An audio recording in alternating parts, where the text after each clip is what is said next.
आज के इस लेक्चर में हम लोग अपने वेज फिल्म वाला जो कॉन्सेप्ट था हमारा, जिसमें आप लोगों ने कंस्ट्रक्टिव डिस्ट्रक्टिव इंटरफेरेंस के कंडीशन को देखा है, उसी को उसी को बेस लेके इस टॉपिक पे हम लोग डिस्कस करने वाले हैं। न्यूटन रिंग एक्सपेरिमेंट कह दीजिए, न्यूटन रिंग कह दीजिए। इस लेक्चर को हम लोग 3 पार्ट में डिस्कस करेंगे, ठीक है। तो स्टार्टिंग में इसको अगर जानना है और इसको हम लोग करना चाहते हैं तो आप पहले अपने नोट्स पे जाइए, वहां जाके देखिए कि जो वेज फिल्म के लिए आपने डेरिवेशन किया है उसके कॉन्सेप्ट क्या थे, कैसे कैसे आपने किया है।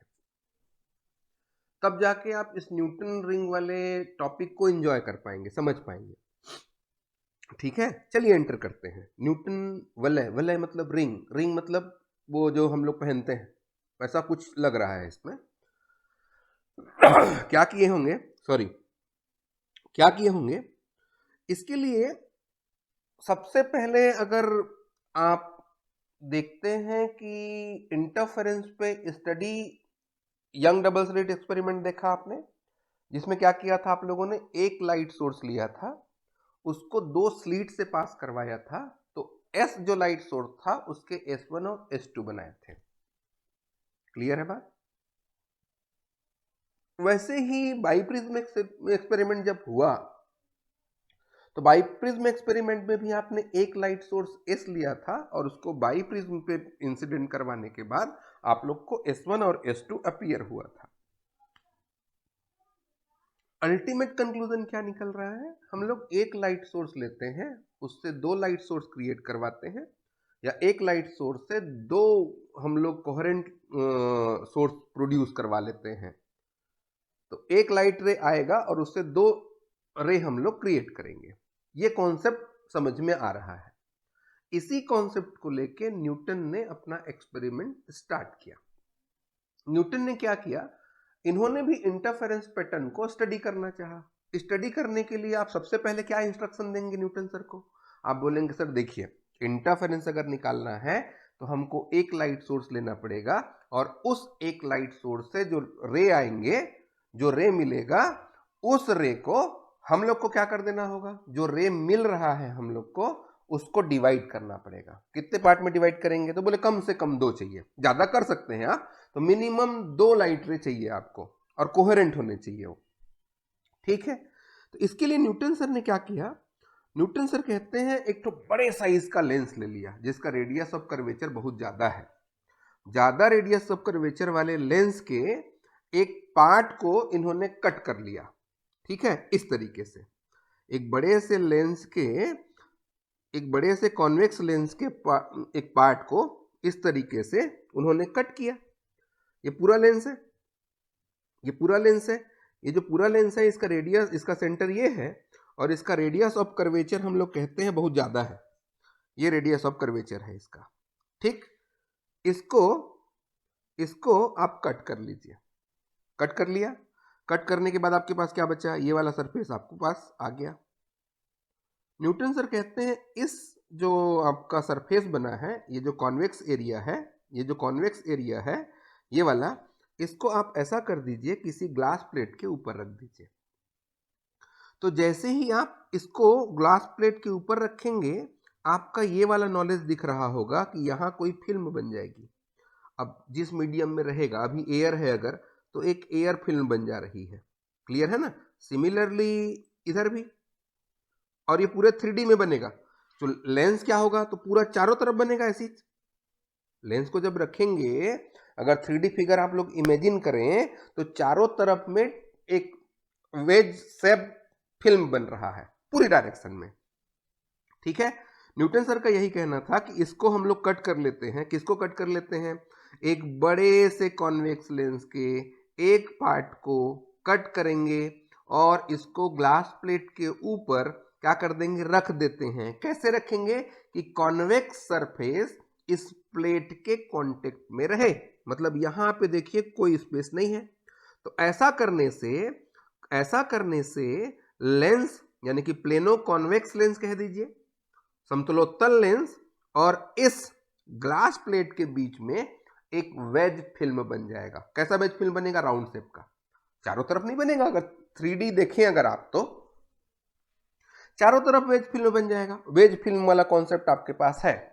ऐसा कर देने से, ऐसा अगर कर देते हैं और इसमें अगर आप लाइट इंसिडेंट करवाएंगे, तो उनका कहना था कि जब लाइट का इंसिडेंस होगा यहां, तो आपके पास यहां इस तरीके का रिंग दिखाई देने लगता है। ठीक है, देखिए क्या क्या किया न्यूटन के अकॉर्डिंग। आप एक लाइट सोर्स से दो लाइट सोर्स क्रिएट करवाने का जब टारगेट दिए हैं न्यूटन सर को, तो उन्होंने क्या सजेस्ट किया, एक बड़ा सा लेंस लिया, उसको कट किया, कट करके एक प्लेट के ऊपर रख दिया, और प्लेट के ऊपर इस तरीके से उन्होंने रखा है, इस तरीके से उन्होंने रखा है कि इसका जो कॉन्वेक्स सरफेस है इस प्लेट के पास है, इसका जो उत्तल हिस्सा है उस इस लेंस से जुड़ा है। ऐसा होने से आप कहते हैं यहां एक वेज फिल्म, ऐसा वेज फिल्म दिख रहा है जिसका थिकनेस हम लोग टी ले सकते हैं इस पॉइंट के लिए। यहां लेंगे तो कुछ और होगा, यहां लेंगे तो कुछ और होगा, तो टी थिकनेस यहां दिख रहा है। तो वेज फिल्म कैसा बना, पूरा चारों तरफ बन गया। तो न्यूटन कहते हैं कि अगर आप यहां इंटरफेरेंस पैटर्न को देखेंगे ना, तो जैसे वेज फिल्म ने आप लोगों ने क्या कहा था, ये जो कॉमन थिकनेस होता है उसका लोकस बताता है। आप लोगों ने नहीं कहा था कि फ्रिंज बनेंगी वो क्या होगा, उसके बॉर्डर के पैरेलल चलती हैं। और आपने ये भी कहा था कि आपका जो फ्रिंजें होती हैं वो कॉमन थिकनेस वाले पॉइंट का बिंदुपथ होती हैं, लोकस होता है। तो यहां पे कैसा बन रहा है, सर्कल टाइप का बनेगा, सर्कल बनेगा ना चारों तरफ, इसके एरिया पूरा ऐसे आगे पीछे पूरा ऐसे इस तरीके से। तो यहां जो रिंग बनता है, आपने जो वेज फिल्म में रिंग देखा था वो लीनियर दिखा दिया था क्योंकि लीनियर था वो, लेकिन यहां जो बनेगा वो इस तरीके के रिंग दिखाई देते हैं। और ये जो सेंटर वाला पार्ट रहता है ना, अगर रिफ्लेक्टेड के लिए स्टडी करेंगे तो वो ब्लैक दिखता है। और इसको भी, ये जो न्यूटन रिंग एक्सपेरिमेंट है या न्यूटन रिंग टॉपिक है, इसमें दोनों के लिए स्टडी करेंगे आप इसको, रिफ्लेक्टेड पार्ट के लिए भी और ट्रांसमिटेड पार्ट के लिए भी, जैसे अभी तक थिन फिल्म के केस में आपने किया है। क्लियर है बात। अब एक काम करते हैं, इसको ऐसे लिख देते हैं।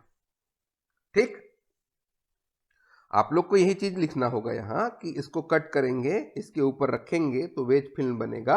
और जब वेज फिल्म यहां बन जाएगा तो यहां देखिए, यहां इस तरीके के रिंग दिखने लगते हैं, जिसका ये वाला जो हिस्सा होगा वो ब्लैक कलर का होता है। क्यों होता है इसको हम लोग समझ लेंगे अभी। ये न्यूटन के पास एक कॉन्सेप्ट है। अब इस आइडिया को लेके इन्होंने अपना एक्सपेरिमेंटल सेटअप बनाया। ठीक, कैसा सेटअप बनाया, तो ये कहते हैं सबसे पहले मैं एक एक्सटेंडेड लाइट सोर्स एस लूंगा।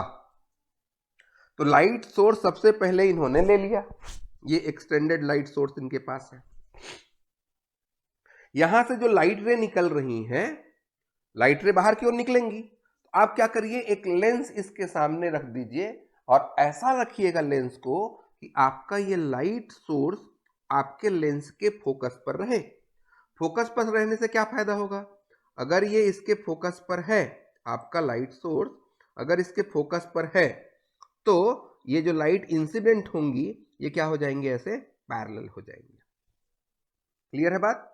फिर न्यूटन कहते हैं ऐसा करते हैं कि इसको हम लोग एक ग्लास प्लेट ले लेते हैं, एक रिफ्लेक्टिंग ग्लास प्लेट ले लेते हैं, जिसको हम हॉरिजॉन्टल से इंक्लाइंड करके रखेंगे और इतना झुका के रखेंगे, इतना इंक्लाइंड करवा के रखेंगे कि आपका ये लाइट रे उस पर 45 डिग्री पे इंसिडेंट हो।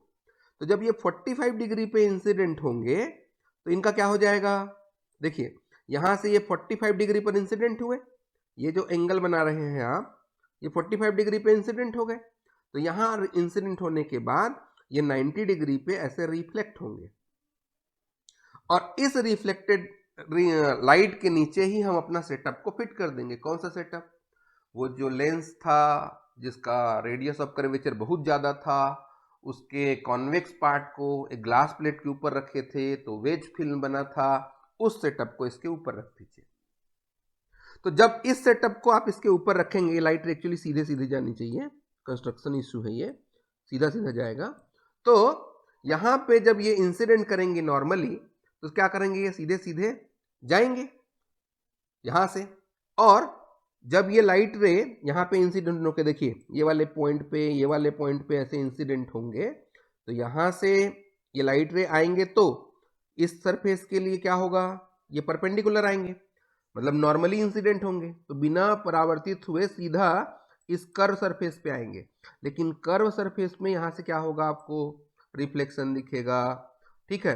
पहले ये रिफ्लेक्ट होगा, फिर ये बाहर निकलेगा, और उसको आप इस माइक्रोस्कोप से स्टडी कर सकते हैं, ठीक है। कम पावर वाला एक सूक्ष्मदर्शी है, जिससे आप लोग इसको जब स्टडी करेंगे, इसके ट्रांसमिटेड पार्ट को कह दीजिए, इसके ट्रांसमिटेड पार्ट को, या फिर जब इसके रिफ्लेक्टेड पार्ट को आप लोग स्टडी करेंगे तो आपको वैसी रिंग दिखाई देगा, अल्टरनेट डार्क और ब्राइट रिंग दिखाई देने लगते हैं, ठीक। ये उनका एक्सपेरिमेंटल सेटअप है। क्लियर है बात? क्या क्या कहा मैंने?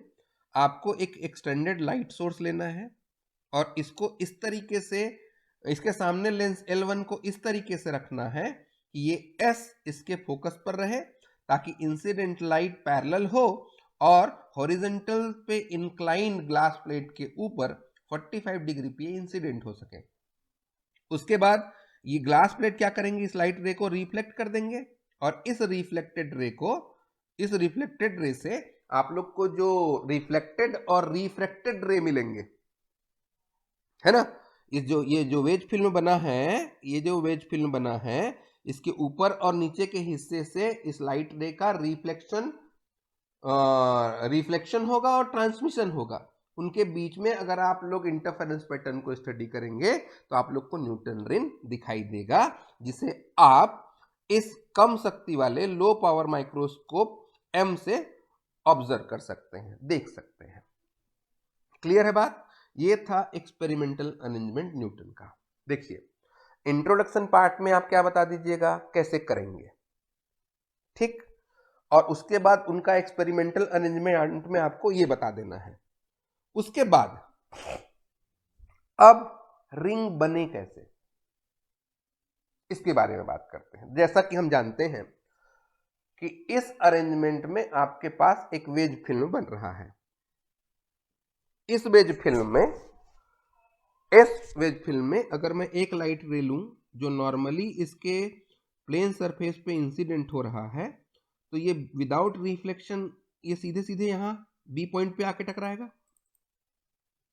देखिए अगर मैं बात करूं इस ए बी लाइट रे का, तो आप बोलेंगे कि ये प्लेन सरफेस पे नॉर्मली इंसिडेंट हुआ है, तो विदाउट रिफ्लेक्शन ये पॉइंट बी पे जाके टकराएगा।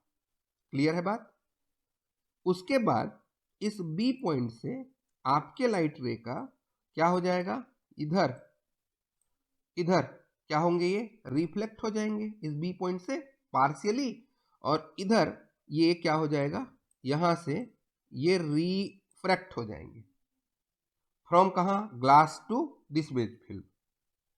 उसके बाद यहां इस पॉइंट सी पर आइए आप, इस सी पॉइंट से आपका लाइट रे बी सी फिर यहां से क्या हो जाएगा, रिफ्रैक्ट होगा कहां, इस ग्लास मीडियम से इस एयर मीडियम में, अवे फ्रॉम द नॉर्मल जाके आपको सीई मिलेगा।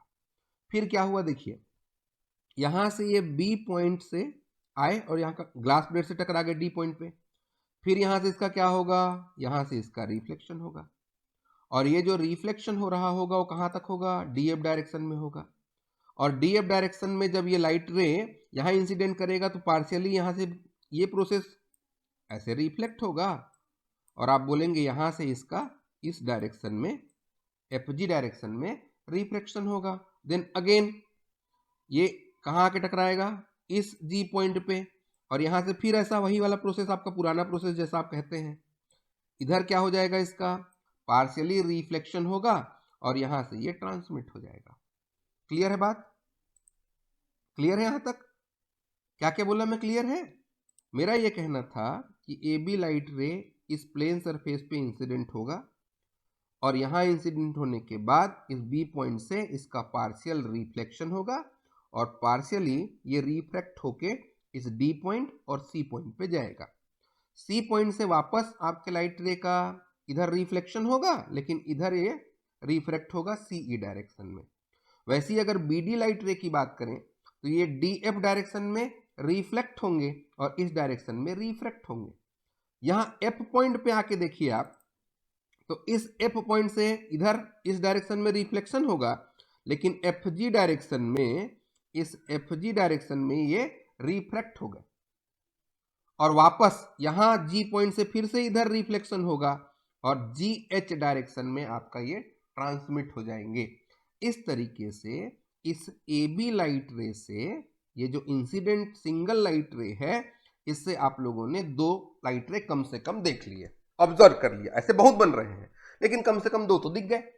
अब इन्हीं दोनों के लिए आपको स्टडी करना है। सिमिलरली यहां ये ट्रांसमिट भी हो रहे हैं, उसके लिए भी स्टडी करना है। हम बात करते हैं इसके लिए, हमारा पूरा सेटअप किसके लिए होगा, इस 2 लाइट रे के लिए। अब ये दोनों लाइट रे क्या करेंगे, सिमिलरली इधर जो टकरा रहा होगा वहां से भी ऐसी निकल के आएगा। इमेजिन करिए तो यहां से अगर ये सेटअप पूरा का पूरा टकराए तो ये भी इधर से निकल के ऐसे जाएंगे, इधर ही। क्लियर है ना, क्लियर है। तो इस तरीके से यहां पे आपको इंटरफेरेंस पैटर्न देखने को मिलेगा। क्लियर है, ये है, इस तरीके से आपने रिंग फॉर्म करवा दिया। ठीक ठीक। अब उसके बाद हम लोग इसके थ्योरी की बात करते हैं। थ्योरी क्या लिखें, तो चूंकि वेज फिल्म बन रहा है और वेज फिल्म के लिए आप बहुत अच्छे से जानते हैं कि path difference 2 mu t cos r plus theta हम निकाले थे कैलकुलेट करके, और lambda by 2 according to the Stokes law reflected ray में पाई का फेज डिफरेंस आता है, इसलिए पाथ डिफरेंस लेमडा बाई 2 का होगा। क्लियर है सेटअप, ये नॉलेज क्लियर हो गया आपका। अपना नोट्स जरूर देखिए, वेज फिल्म में आपने इसको निकाला है। अब मैं इसमें सीधा बोलने वाला हूं, मैं इसमें एक्सप्लेन नहीं करूंगा, मैं ये बोलूंगा कंस्ट्रक्टिव इंटरफेरेंस और डिस्ट्रक्टिव इंटरफेरेंस के लिए आप क्या जानते हैं। ठीक है, तो देखिए भाई, यहां टी का मतलब क्या था, आपके फिल्म का थिकनेस, म्यू क्या था, उसका इंडेक्स, आर क्या था, अपवर्तन कोण था, एंगल ऑफ रिफ्रैक्शन था, थीटा क्या था, वो वेज फिल्म का एंगल जो ऐसे ड्रॉ नहीं किए थे हम लोग और उसको आपने थीटा दिखाया था, ये वेज फिल्म का एंगल था, और लेमडा बाई 2 ये पाथ डिफरेंस है according to the Stokes law. चूंकि यहां आपने कहा था कि हमने एक ऐसा लेंस लिया है जिसके लिए आर का मान बहुत अधिक है, आर का मान बहुत ज्यादा है, तो आप कहेंगे थीटा का मान और ये आर का मान छोटा हो जाएगा, रिफ्रैक्टेड एंगल का मान बहुत कम हो जाएगा। और अगर ये दोनों कम होंगे तो कॉस आर प्लस थीटा, यानी कि ये क्या हो जाएगा, कॉस 0 हो जाएगा। देखिए मेरा ये कहना है कि अगर आर बहुत ज्यादा लिए हैं तो ये वेज फिल्म के लिए थीटा का मान और ये जो अपवर्तन कोण का मान है, एंगल ऑफ रिफ्रैक्शन की वैल्यू है, वो दोनों बहुत कम होंगे। और बहुत कम होंगे तो इसको हम लोग अगर 0 ले लें, इसको हम लोग अगर 0 ले लें तो cos 0 कितना होगा, cos 0 कितना होगा 1, तो आपका पाथ डिफरेंस कितने का निकल के आया, 2 mu T cos 0 plus lambda by 2, cos 0 की वैल्यू 1, तो आपके पास पाथ डिफरेंस है 2 mu T plus lambda by 2। अब मैं कहता हूं हम लोग कंस्ट्रक्टिव इंटरफेरेंस और डिस्ट्रक्टिव इंटरफेरेंस को स्टडी करना चाहते हैं। कंस्ट्रक्टिव इंटरफेरेंस कहने के लिए क्या करेंगे हम लोग, हमारा कहना रहता है अगर वेज फिल्म में, ध्यान दीजिए, अगर वेज फिल्म में कंस्ट्रक्टिव इंटरफेरेंस देखना है, कौन से पार्ट को, रिफ्लेक्टेड पार्ट में, अगर वेज फिल्म से रिफ्लेक्टेड पार्ट में कंस्ट्रक्टिव इंटरफेरेंस देखना है तो हमने ये निकाला था। प्लीज अपने नोट्स को जरूर देखिए, आपने ये निकाला था। कैसे निकाला था, तो इस पूरे के इक्वल में आपने एन लेमडा लिया था, फिर इसका जब वैल्यू निकाले थे आप तो आपके पास ये आया था। ये कंस्ट्रक्टिव का केस है, कितना, 2 mu t equal to 2n minus 1 lambda by 2। Clear है, क्लियर है। इसी तरीके से अगर मैं विनाशी व्यतिकरण की बात करूं तो, डिस्ट्रक्टिव इंटरफेरेंस की बात करूं तो, वेज फिल्म से रिफ्लेक्टेड पार्ट में अगर हमको डिस्ट्रक्टिव इंटरफेरेंस देखना है तो पाथ डिफरेंस एन लेमडा होना चाहिए, पाथ डिफरेंस एन लेमडा होना चाहिए, आपने ये कहा था। क्लियर है यहां तक, क्लियर है यहां तक। अगर ये कंडीशन है तो कंस्ट्रक्टिव और ये कंडीशन है तो डिस्ट्रक्टिव। क्लियर है। अब यहां देखिए, यहां अगर मैं t की वैल्यू 0 कह दूं टी की वैल्यू 0 मतलब जहां पे आपका लेंस का कॉन्वेक्स सरफेस और ग्लास प्लेट टच किए होंगे वहां टी की वैल्यू 0 होगी ना, दोनों एक दूसरे के ऊपर रखे हैं बिल्कुल। तो अगर टी की वैल्यू 0, देखिए अगर टी की वैल्यू 0 कर दे तो यहां पे क्या होगा, शून्य का मार्गांतर, यानी कि पाथ डिफरेंस कितने का है, 0 का। अगर पाथ डिफरेंस 0 का होता है तो ये डिस्ट्रक्टिव इंटरफेरेंस का कंडीशन है। अगर पाथ डिफरेंस 0 का है, अगर पाथ डिफरेंस 0 का है तो पाथ डिफरेंस 0 का है तो वो डिस्ट्रक्टिव का कंडीशन होता है। इसीलिए सेंटर पे आपको डार्क फ्रिंजेस दिख रही हैं। क्लियर? क्लियर? अब आप एक मेरे से क्वेश्चन कर सकते हैं कि भाई यहां रिंग कैसे बन रहा होगा, पूरा समझ में नहीं आया। तो उसके लिए मैं ये कहूंगा, जैसे आपने ये ग्लास प्लेट लिया, ऐसे काट के आपने ग्लास प्लेट लिया है और इस ग्लास प्लेट को आपने यहां रख दिया। तो मैं इस पॉइंट की बात करूंगा तो आप क्या बोलोगे कि भाई यहां ग्लास प्लेट और ये दोनों एक दूसरे से मिल गए हैं। मिल गए हैं मतलब टी की वैल्यू 0 है। टी की वैल्यू टी की वैल्यू 0 होने का मतलब पाथ डिफरेंस 0 है।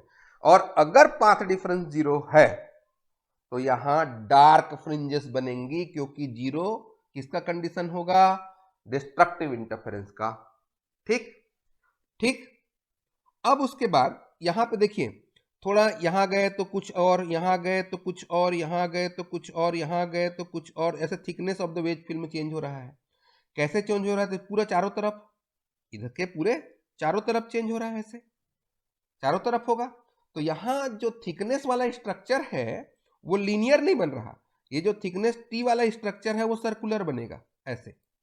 और जब यहां से अगर मैं देखूं, ये टी पॉइंट है, इस टी पॉइंट से ये वाला थिकनेस टी होगा, ये थिकनेस भी टी है, ये थिकनेस भी टी है, ये थिकनेस भी टी है, ये थिकनेस भी टी है, ये थिकनेस भी टी है। तो कांस्टेंट थिकनेस का आपका जो फ्रिंज होता है उसका लोकस होता है। बोला था ना आपने, बिंदु पथ है। जो ये फ्रिंजे होती हैं वेज फिल्म के नियत कांस्टेंट थिकनेस का बिंदु पथ है। तो ये टी थिकनेस वाले के लिए अगर यहां टी मानता हूं, तो यहां के लिए अगर आप देखें, जैसे ये, इसको मैं T1 कह देता हूं, तो T1 इधर भी बनेगा, ये T1 इधर भी बना। तो इसके लिए क्या करेंगे, इस सेंटर से T1 ये पूरा चारों तरफ होगा, आगे भी, पीछे भी, दाएं भी, बाएं भी, सब तरफ, फिर एक रिंग बनेगा। ठीक ठीक है, मतलब यहां का थिकनेस और यहां का थिकनेस बिल्कुल एक जैसा लेके हम लोग इसको सॉल्व करें अगर, तो रिंग दिखेगा। ठीक है, कैसे दिखेगा ये देखिए, यहां पे ये वेज फिल्म, ये पूरा इसके चारों तरफ ऐसे वेज फिल्म बनेगा, बनेगा ना, ये देखिए यहां ये पूरा का पूरा यहां ऐसे वेज फिल्म बन रहा है, ये वेज फिल्म बनेगा। लेकिन सेंटर वाला जो हिस्सा है इसका, इसके लिए ये देखिए थिकनेस टी 0 है, इसलिए यहां आपको डार्क फ्रिंजेस दिखेंगे। ठीक, उसके बाद अगर इस टी डिस्टेंस के लिए देखेंगे तो एक सर्कल बनेगा चारों तरफ ऐसे। देखिए यहां से लेकर के ये टी डिस्टेंस के लिए ये लोकस है, सब तरफ ये लोकस है, हर तरफ। क्लियर है? वैसी ये देखिए डार्क ब्राइट, डार्क ब्राइट, फिर ये डार्क, ये किसके लिए, T1 के लिए है, वैसे T2 के लिए, वैसे T3 के लिए, वैसे T4 के लिए, वैसे T5 के लिए। तो इस तरीके से आपको यहाँ रिंग बनते दिखाई देते हैं। ठीक है, due to the wedge film. Wedge film कैसा है, सर्कुलर है, इसलिए। क्लियर है? क्लियर है? ये आप न्यूटन्स रिंग एक्सपेरिमेंट का इंट्रोडक्शन देखा कि न्यूटन को आपने क्या सजेस्ट किया, फिर आपने उनका एक्सपेरिमेंटल अरेंजमेंट समझा, अरेंजमेंट के बाद आपने थ्योरी की बात की कि कैसे कैसे होता है ये, मतलब रिंग बनते कैसे हैं, फिर उसका थ्योरी क्या है, और थ्योरी के बाद ये लास्ट में मैंने आपको ये समझाने की कोशिश की कि आखिर रिंग बन क्यों रहा है। ठीक, अब आगे डायमीटर ऑफ दिस रिंग अगर निकालना है उसके लिए क्या करेंगे और डायमीटर ऑफ द रिंग क्यों निकालेंगे, इसको हम लोग अगले पार्ट में डिस्कस करेंगे और फिर नेक्स्ट पार्ट में इसके कुछ एप्लीकेशन पे बात करेंगे। ठीक है, थैंक यू।